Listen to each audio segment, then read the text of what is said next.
Let's talk about the three most common ways that swimming pools can leak. I mean, of course, nobody wants a leaking swimming pool, but these things do happen. So, if it were to happen, where would be the most likely candidates for a problem? Well, off the top of my head, I'm going to say the first one is the light. Pool lights are notorious for leaking, and there's a bunch of different kinds of pool lights and a bunch of different configurations for how to install them. And ultimately, each of them individually has their own Achilles heel for why they might end up leaking. But if I were to try to put my finger on what the number one problem is with pool lights, I would say it would be the connection point where the electrical conduit attaches to the niche itself, and the niche is like the housing inside of the pool wall that the bulb goes into. So the niche has a conduit that attaches to it. It has the electrical wires in it. It's supposed to be a watertight connection, but there's a couple of different things that can happen. One, that electrical conduit can shear off because it's a very small conduit, usually like 3/4 inch in size, something like that.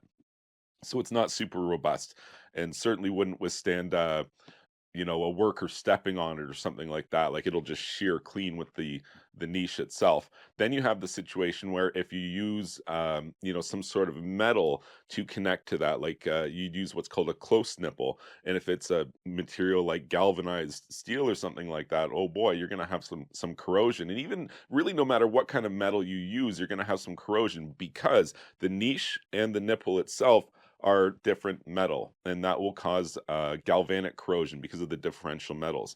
And what can end up happening is over time, that corrosion will develop to the point that there's no structural integrity left in that close nipple, and it will just shear off at the niche itself. You don't see anything happen, from standing on the pool deck, but in reality, now there's like a hole yay big just where the niche is supposed to have an electrical connection and water will escape the system readily there. That's probably the number one source for swimming pool leaks. And just as a workaround, there's a couple of different things you could do. You can use butyl tape, which is like a black sticky tape. You can wrap that around the electrical cord as it's leaving the niche through this problematic hole area. Wrap the cord in that and then just kind of jam it up into that, where the hole is exiting the niche.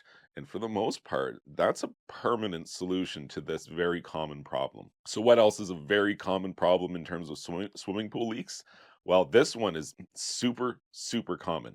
So, it relates to the return lines, which is where you're returning clean, heated, filtered water back into the swimming pool. And there's usually two or three or four of these. And here's what happens. So, we've got a pool wall here and we've got this pipe that's going to connect to the pool wall.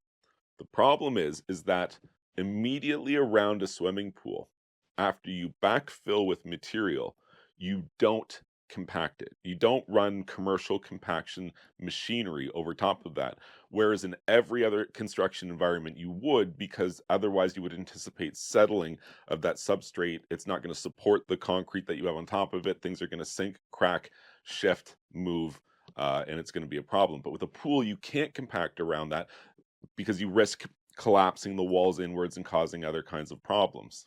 So when you have this return that connects to the pool wall, but then you have all of this material immediately around the pool that's going to settle over the next few years just from water passing through it in time.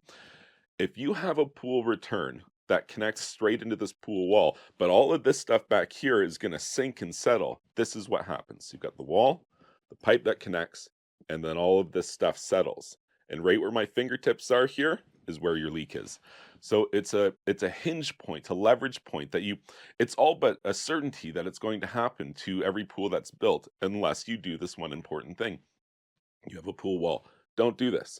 So you immediately 90 down, right next to the pool wall, and then 90 in the direction of travel for the pipe run that you need. And it alleviates that hinge point right here at the pool wall. It's such a little thing, but it's so important. And I see pools being built all the time that have like a pipe connecting to the wall and then just runs like 3 or 4 feet straight out. And it's like, chances are you're going to end up with a sheared off pipe at that return, and it's going to it's so common that I would say in terms of if you call me and you're like, I'm losing water in my pool, 50% of those calls are for a return line that has sheared off at the wall. Okay, so now for the third thing, which is the most common thing that you might find leaking on a swimming pool. I wasn't sure which one to go with here because there's a lot of different kinds of swimming pools: fiberglass pools, vinyl liner pools, concrete swimming pools.